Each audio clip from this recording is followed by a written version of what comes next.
예수께서 이 말씀을 하시고 눈을 들어 하늘을 우러러 이르시되 아버지여 때가 이르렀사오니 아들을 영화롭게 하사 아들로 아버지를 영화롭게 하게 하옵소서. 아버지께서 아들에게 주신 모든 사람에게 영생을 주게 하시려고 만민을 다스리는 권세를 아들에게 주셨음이로소이다.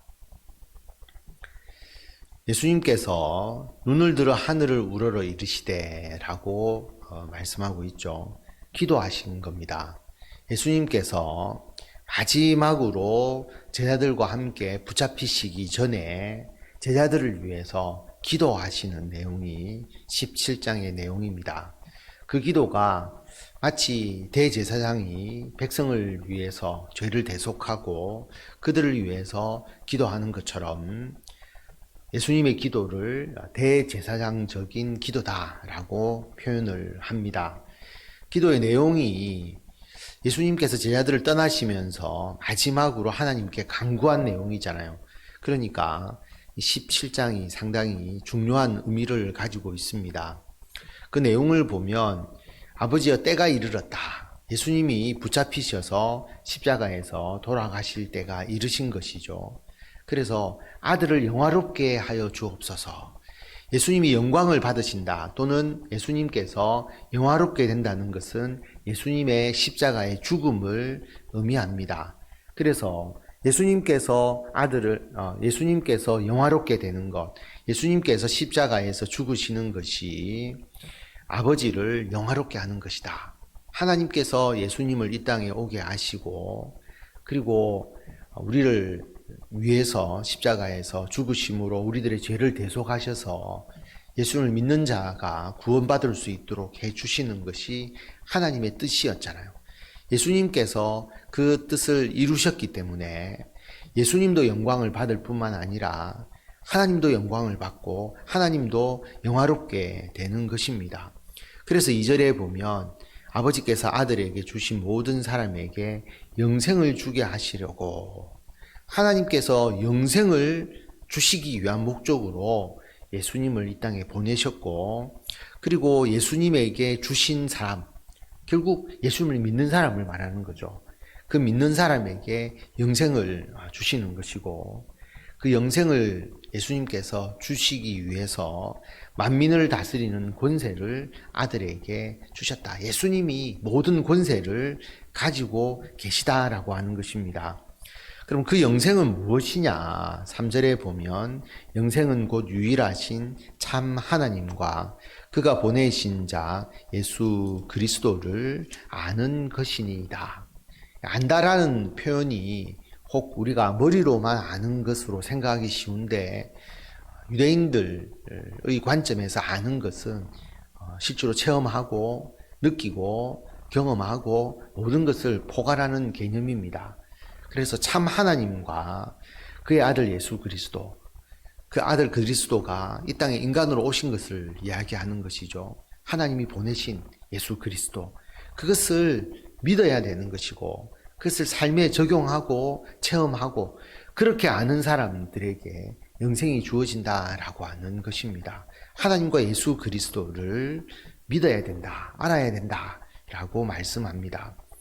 4절에 보면 아버지께서 내게 하라고 주신 일을 내가 이루어 아버지를 이 세상에서 영화롭게 하였사오니 아버지여 창세전에 내가 아버지와 함께 가졌던 영화로서 지금도 아버지와 함께 나를 영화롭게 하옵소서. 하나님께서 예수님께서 맡기신 일을 예수님이 이루십니다. 십자가의 죽음, 대속의 죽음, 부활, 그것을 의미하는 거죠. 예수님께서 이제 이 기도 마치시고 예수님께서 붙잡히시기 때문에 하나님께서 예수님에게 맡기신 일을 예수님이 이루셔서 하나님을 이 세상에서 영화롭게 하셨다라고 하는 겁니다. 하나님을 믿고 예수 그리스도를 믿고 구원받은 자들을 이제 이루어 나가시는 거잖아요. 영화롭게 하셨습니다.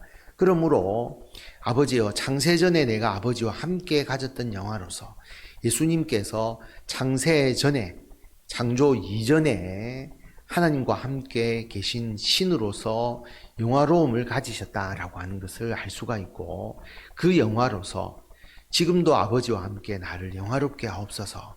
지금은 인간으로 십자가의 죽음을 향해서 나아가시는 예수님이지만 창세전에 가졌던 신으로서의 그 영화로움을 지금 이 예수님에게 더해달라라고 강조하고 있습니다. 결국 예수님이 돋보이고자 하는 의미가 아니잖아요. 예수님께서 신이시지만 지금은 인간으로서 가장 낮은 자의 위치에서 십자가의 죽음을 향해 걸어가는 그 예수님이 오히려 더 영화롭고 오히려 하나님의 일들을 행하는 아름다운 모습임을 하나님께 기도하고 있습니다. 그리고 제자들을 위해서 예수님을 믿는 사람들을 위한 기도가 이어집니다. 6절에 보면 세상 중에서 내게 주신 사람들에게 내가 아버지의 이름을 나타내었나이다. 그들은 아버지의 것이었는데 내게 주셨으며 그들은 아버지의 말씀을 지켰나이다. 지금 그들은 아버지께서 내게 주신 것이 다 아버지로부터 온 것인 줄 알았나이다. 하나님께서 이 세상 가운데서 예수님을 믿도록 인도해 주신 사람들, 예수님의 제자들, 또 예수님을 따르는 사람들, 하나님께서 주신 사람들이죠. 그 사람들에게 하나님의 이름을 나타내었다. 그 사람들이 하나님을 온전히 믿게 한 것이죠. 예수 그리스도까지, 그의 아들 예수 그리스도까지. 그래서 하나님께서 예수님을 믿도록 인도해 주신 사람들을 예수님께서 하나님의 말씀을 지키도록 이끌어 주시고, 그리고 하나님께서 예수 그리스도를 보내셔서 우리들에게 구원을 베풀어 주신 것임을 그들이 다 알게 되었다라고 하는 것입니다. 그래서 하나님도 믿고 예수 그리스도도 믿는 자로 삼았다라고 하는 것이죠. 8절에 보면 나는 아버지께서 내게 주신 말씀들을 그들에게 주었사오며 그들은 이것을 받고 내가 아버지께로부터 나온 줄을 참으로 아오며 아버지께서 나를 보내신 줄도 믿었사옵나이다. 항상 이 유대인들은 하나님을 믿잖아요. 근데 그것으로 끝나는 게 아니라 하나님께서 예수님을 보내셔서 우리에게 구원을 주셨다라고 하는 것도 믿어야 하는 것이죠. 근데 유대인들은 하나님만 믿고 예수 그리스도가 하나님이 보내신 하나님의 아들이심을 믿지 않지 않습니까? 그러니까 그것은 잘못된 믿음이 되는 것이죠. 그렇다고 예수 그리스도만 믿고 하나님을 믿지 않는 것, 이것도 잘못된 것이잖아요.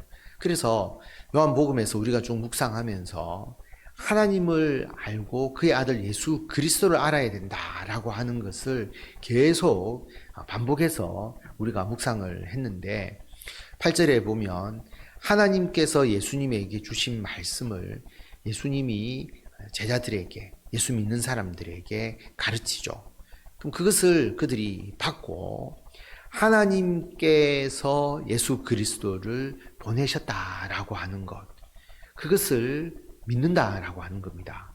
그걸 믿어야 되는 거죠. 하나님도 믿고 그의 아들 예수 그리스도 믿고, 그렇게 예수님께서 제자들과 많은 예수 믿는 사람들을 그렇게 양육하셨다라고 하는 것을 말씀하고 있습니다. 9절에 보면 내가 그들을 위하여 비옵나니 내가 비옵는 것은 세상을 위함이 아니요 내게 주신 자들을 위함이니이다. 그들은 아버지의 것이로소이다. 내 것은 다 아버지의 것이요 아버지의 것은 내 것이온데 내가 그들로 말미암아 영광을 받았나이다. 예수님께서 떠나시면서 예수님을 믿고 하나님을 믿는, 예수님이 하나님의 아들이시고 하나님께서 보내신 자이신 줄 믿는 사람들을 위하여 하나님께 기도합니다. 내게 주신 자들, 그들을 위해서 내가 지금 빕니다. 기도합니다. 그들은 아버지의 것입니다. 예수님의 것입니다 라고 말하지 않죠. 왜냐하면 하나님의 것이고 또한 예수님의 것인 거죠. 그래서 하나님의 것이니까 하나님의 나라, 하나님께서도 그들을 하나님의 자녀로 삼아 주시는 겁니다. 그래서 어떤 소유의 다툼이 아니라 하나님의 것이고 또 내 것이고, 그래서 10절에 보면 내 것은 다 아버지의 것이고 아버지의 것은 내 것이다. 그런 예수님의 제자들, 예수 믿는 자들로 말미암아 예수님이 영광을 받았다. 그 제자들을 위해서 기도합니다. 왜 기도해야 되느냐 하면 11절 말씀이죠. 나는 세상에 더 있지 아니하오나 그들은 세상에 있사옵고 나는 아버지께로 가옵나니 거룩하신 아버지여 내게 주신 아버지의 이름으로 그들을 보전하사 우리와 같이 그들도 하나가 되게 하옵소서. 예수님이 이 땅을 떠나시잖아요. 물론 보혜사를 보존해 주시지만 예수님은 이 땅에 인간으로서 더 이상 존재하지 않습니다. 그런데 예수님의 제자들은 세상에 남아있다라고 하는 겁니다. 남아있는 이유가 뭐겠습니까? 해야 될 사명이 있는 것이죠. 주의 일을 해야 합니다. 그러므로 예수님의 제자들, 예수 믿는 사람들, 우리들을 위해서 예수님께서 기도하신 것이죠. 그들은 세상에 있습니다 라고 하는 겁니다. 그래서 그들이 이 세상에서 보존되어야 한다라고 하는 거죠. 믿음을 지키고 하나님의 나라 확장을 위해서 일하는데 그들이 사라지거나 그들이 멸망해버리면 안 되니까 하나님 그들을 보존해 주십시오. 이 세상에서 우리가 주님의 이름으로 주의 일을 행할 수 있도록 지켜주십시오 라고 기도합니다. 그리고 우리와 같이 그들도 하나가 되게 하옵소서. 삼위일체 되신 하나님, 예수님, 성령님, 그리고 하나님이 계시지만 모두가 하나의 격을 가지시고 활동하시지만 완전히 하나가 되는 것처럼 우리들도 각자 개인의 삶이 있고 개인의 인격이 있지만 교회를 통해서 서로가 완전히 하나 되어서 주의 일을 할 수 있는 삼위일체를 우리들의 신앙을 통해서 이루어가는 것, 그것을 위해서 기도합니다. 남아있는 주의 제자들이 있습니다. 그들을 지켜주십시오. 그리고 그들이 우리처럼 하나 되게 하여 주시옵소서. 교회를 통하여 공동체를 이루어가는 그런 제자들을 위해서 기도하시는 것입니다. 12절에 보면 내가 그들과 함께 있을 때에 내게 주신 아버지의 이름으로 그들을 보전하고 지켰나이다. 그 중에 하나도 멸망하지 않고 다만 멸망의 자식뿐이오니 이는 성경을 응하게 함이니이다. 예수님께서 이 땅에 계실 때 그 제자를 지키셨다라고 하는 겁니다. 보존하고 지켰다는 거죠. 하나님의 이름으로. 하나도 멸망하지 않았습니다. 주님께서 주신 자들, 제자들을 다 지키고 보존했는데 단 한 사람, 멸망의 자식, 가룟 유다를 의미하는 것이죠. 이것은 성경을 응하게 하기 위해서 가룟 유다는 더 이상 지키지 못했지만 또 지키지 않았지만 나머지의 제자들은 보존하고 지켰습니다. 예수님이 이제 떠나시니까 성령을 통해서 그리고 하나님께서 그들을 보존하시고 그들을 지켜주시고 그들이 하나가 되게 해 주시옵소서라고 제자들을 위해서 기도하십니다. 오늘 예수님의 대제사장적인 기도를 우리가 보았는데요. 하나님을 믿고 예수 그리스도를 믿어야 한다. 예수님은 창세 전부터 아버지와 함께 영화로움을 가지고 계셨다라고 하는 것을 다시 한번 말씀하십니다. 그 예수님을 믿는 것이 영생을 얻는 길입니다. 하나님을 믿고 예수 그리스도를 믿는 것이 영생을 얻는 길이고, 그리고 예수님께서 이 땅을 떠나시면서 주님의 사명을 위해서 남아있는 자들, 세상에 남아있는 자들, 그들을 하나님께서 지켜주시고 보존해 주시옵소서. 그들이 하나 되게 하여 주시옵소서. 예수님이 우리를 위하여 기도하신 중요한 기도의 내용입니다. 그 기도가 이루어지기 위해서 여러분 우리가 이 세상에서 주의 일을 하도록 하나님께서 우리들을 보존해 주십니다. 남아있는 우리들을 지켜주십니다. 그리고 우리가 교회를 통해서 예수 그리스도를 머리로 한 지체로서 하나 되어서 주의 일을 행합니다. 이게 예수님께서 우리들을 위해서 기도하신 중요한 기도의 내용이다라고 하는 것을 기억하시고, 또 다른 면으로 보면 예수님이 이렇게 기도하셨는데 우리가 이 세상에서 남아서 주의 일을 할 때 하나님 우리를 지켜주시지 않겠습니까? 우리를 보존해 주시죠. 그리고 우리가 하나 되도록 이끌어 주십니다. 그러므로 믿음을 가지시고 담대하게 기뻐하며 감사하면서 우리에게 맡겨진 주의 일들 잘 감당하시고 주님의 지키시고 돌보심의 은혜를 받아 누리시며 교회를 통해서 늘 하나 되는 아름다운 모습을 간직하시고 이루어 가시는 성도 여러분들이 다 되시기를 바랍니다.